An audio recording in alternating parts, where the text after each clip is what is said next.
आप देख रहे हैं इंडिया पब्लिक खबर और मैं हूं अर्जिता। उपन्यास सम्राट और आधुनिक हिंदी साहित्य के पितामह महान कथाकार मुंशी प्रेमचंद को आम आदमी का साहित्यकार भी कहा जाता है। 20वीं सदी के पूर्वार्ध में जब हिंदी में काम करने की तकनीकी सुविधाएं नहीं थीं, फिर भी इतना काम करने वाला लेखक उनके अलावा कोई दूसरा नहीं हुआ। उत्तर प्रदेश में वाराणसी के लमही गांव के डाक मुंशी अजायब लाल के घर 31 जुलाई 1880 को जन्मे धनपत राय श्रीवास्तव उर्फ मुंशी प्रेमचंद की आज हम 141वीं जयंती मना रहे हैं। चूंकि उनकी लगभग सभी कहानियां आम जीवन और उसके सरोकारों से जुड़ी हुई होती थीं, इसीलिए उनके सबसे ज्यादा पाठक आम लोग रहे हैं।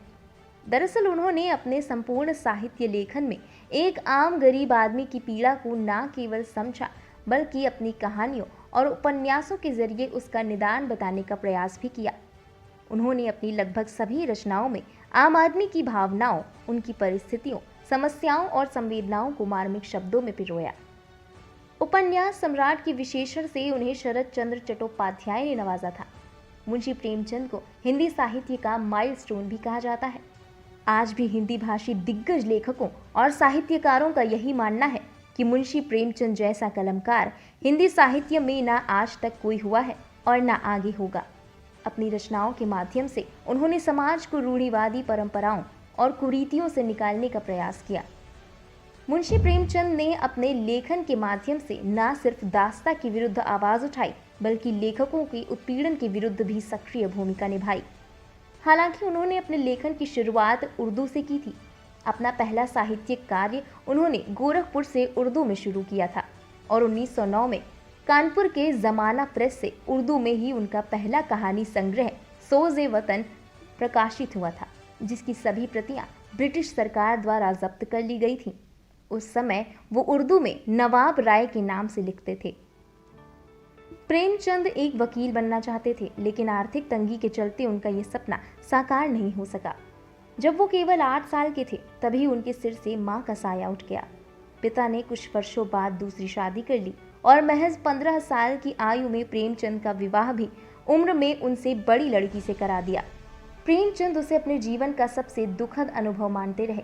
इस बारे में उन्होंने खुद लिखा भी कि वो उम्र में मुझसे बड़ी थी और जब मैंने उसकी सूरत देखी तो मेरा खून सूख गया। उसकी जुबान भी मीठी नहीं थी। घर में सौतेली माँ भी उनके साथ अच्छा व्यवहार नहीं करती थी।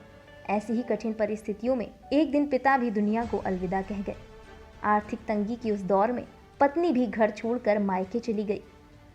मुंशी प्रेमचंद ने पहली पत्नी के निधन के बाद समाज के विरुद्ध जाकर वर्ष 1905 में 25 साल की आयु में शिवरानी नामक एक बाल विधवा से विवाह किया, जिसके बाद उनकी आर्थिक और पारिवारिक स्थितियों में बदलाव आया।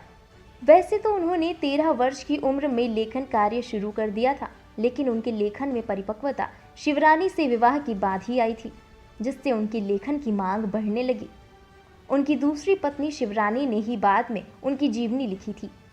उस वक्त जिस विद्यालय में वो शिक्षक की नौकरी करते थे, शिवरानी के उनके जीवन में आते ही उन्हें प्रमोशन मिला और शिक्षक से स्कूलों के डिप्टी इंस्पेक्टर बन गए।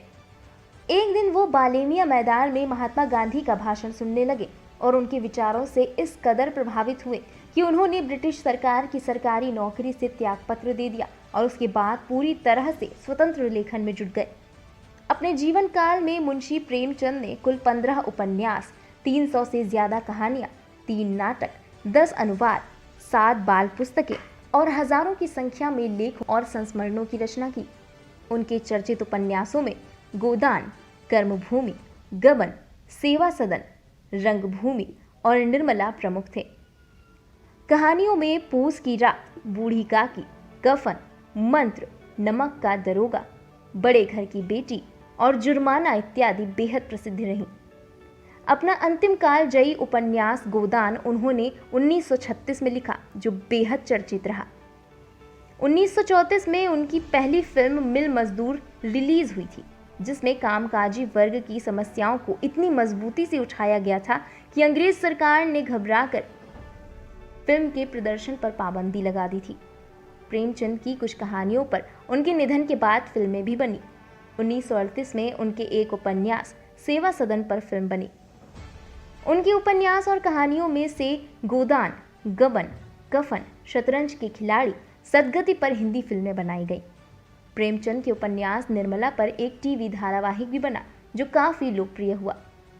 अपने जीवन के आखिरी दिनों में प्रेमचंद जलोदर नाम की बीमारी से ग्रसित हो गए और 8 अक्टूबर 1936 को हिंदी साहित्य जगत में अटल शून्य छोड़कर चिरनिद्रा में लीन हो गए। प्रेमचंद एक सफल लेखक, देशभक्त नागरिक, कुशल वक्ता, जिम्मेदार संपादक और संवेदन रचनाकार थे। भारतीय उपन्यास सम्राट, कहानीकार और प्रसिद्ध लेखक और अपनी रचनाओं से समाज में व्याप्त समस्याओं को दर्शाने वाले आधुनिक हिंदी के पितामह, कलम के सिपाही मुंशी प्रेमचंद जी की जयंती पर शत शत नमन। इस खास पेशकश में फिलहाल इतना ही। देश और दुनिया की तमाम बड़ी खबरों के लिए सब्सक्राइब करें इंडिया पब्लिक खबर के YouTube चैनल को। वीडियो को लाइक करें और ज़्यादा से ज़्यादा शेयर करें।